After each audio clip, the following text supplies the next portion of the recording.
So hi friends. So ఇక్కడ ఒక problem ఉంది, ఇంపార్టెంట్ ప్రాబ్లం. సో చెక్ చేయండి. సో ఇది వచ్చేసి సేమ్ టీడీఎస్ నుంచి time, distance and speed. So same concept. So ఇంతకుముందు ప్రాబ్లం లాగానే ఇప్పుడు ఏంటంటే a man can reach certain place in 30 hours. A man can reach certain distance d kilometre in certain speed kmph skmph in 30 hours reach అవుతాడు. Okay, if he reduces he speed by 1/15.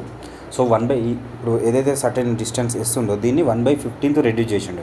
యాక్చువల్గా total 15 parts, అందులో 1 part reduce చేసిండు. అంటే remaining ఎంత ఉంటుంది, ఎంత speed తోటి పోతున్నట్టు 14/15 speed తోటి పోతున్నట్టు. సో రిమైనింగ్ ఎంత, so 14/15. So then he covers 10 kilometers less in that time. So distance కూడా 10 kilometers లెస్ రీచ్ అయ్యి, అంటే ఇక్కడ ఏమైంది, యాక్చువల్గా స్పీడ్ అనేది రెడ్యూస్ అయిపోయింది. సో స్పీడ్ రెడ్యూస్ అయింది కాబట్టి ఆటోమేటిక్గా డిస్టెన్స్ కూడా తగ్గిపోతుంది కదా. ఈయన కవర్ చేసే డిస్టెన్స్, టైం పెరుగుతుంది, స్పీడ్ తగ్గుతుంది, డిస్టెన్స్ కూడా తగ్గుతుంది. సో ఎంత తగ్గింది, 10 kilometers. ఇంత ముందుకు d కిలోమీటర్ ఉండే, అందులో 10 kilometers రెడ్యూస్ అయిపోయింది. ఇన్ దట్ టైమ్స్ టైం ఇది same 30 kilometers, 30 hours time. So ఇప్పుడు ఏంటంటే d-10 kilometers, ఇక్కడ ఏమైంది, మనం 14/15 స్పీడ్లో సేమ్ 30 hours. సో దీన్ని సింప్లిఫై చేద్దాం. సో ఎట్లా అంటే ఇప్పుడు d-10 which is equal to 15 2s 30. So 14 2 28 S. So మనకి ఇక్కడ d అంటే యాక్చువల్గా ఇప్పుడు 2 వేరియంట్స్ ఉన్నాయి, స్పీడ్ అండ్ డిస్టెన్స్ 2 వేరియంట్స్ ఉన్నాయి కాబట్టి సో dని sలో కన్వర్ట్ చేద్దాం. ఎట్లా అంటే ఇప్పుడు మనకి ఇక్కడ d/s విచ్ ఈజ్ ఈక్వల్ 30 కదా. So d which is equal to 30s, అంటే d ప్లేస్లో 30s - 10 which is equal to 28s. మనకు కావాల్సింది ఎస్ఏ కదా, స్పీడే కదా అడుగుతున్నాడు. So 30s - 28s 2s which is equal to 10, s which is equal to 5 kmph. This is the answer. అంటే 5 kmph తోటి పోయిందన్నమాట ఇది. సో ఇప్పుడు ఇది ఈ మెథడ్లో చేసినాం కదా, ఈ మెథడ్ 1. ఇప్పుడు మెథడ్ 2లో చేద్దాం. So which one is easy, so మీరు ఏదైతే అది చేసుకోవచ్చు, దాన్ని ఫాలో అవ్వండి. ఓకే, సో ఎస్ అనేది 5 kmph.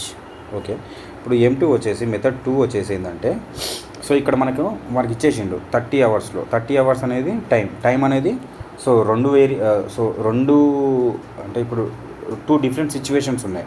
ఎందుకంటే ఇక్కడ మనకు డిస్టెన్స్ తగ్గింది, సో స్పీడ్ తగ్గింది. సో ముందు d ఉన్నది, తర్వాత d-10 అయింది.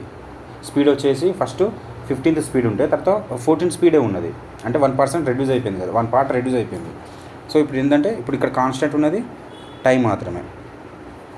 సో ఇప్పుడు ఏంటంటే టైంని మనం ఈక్వల్ చేద్దాం. సో ఇక్కడ ఏంటంటే d-s అంతే కదా, టైమే కదా, d by distance by speed కూడా టైం. సో ఇక్కడ ఏంటిది d-10 బై 14/15 స్పీడ్, అంతేనా. So direct cancellation, SS cancel.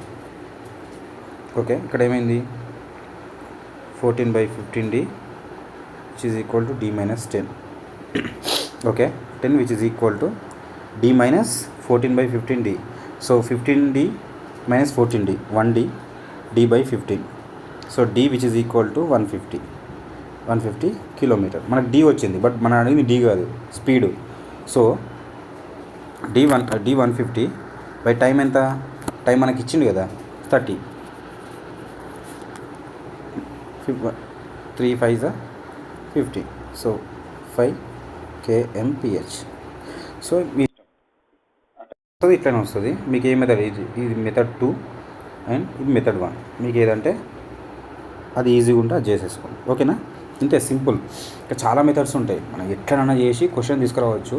But మనకి ఈజీ ఉంటుంది, దాన్ని ఎక్కువ ప్రాక్టీస్ చేస్తే బెటర్.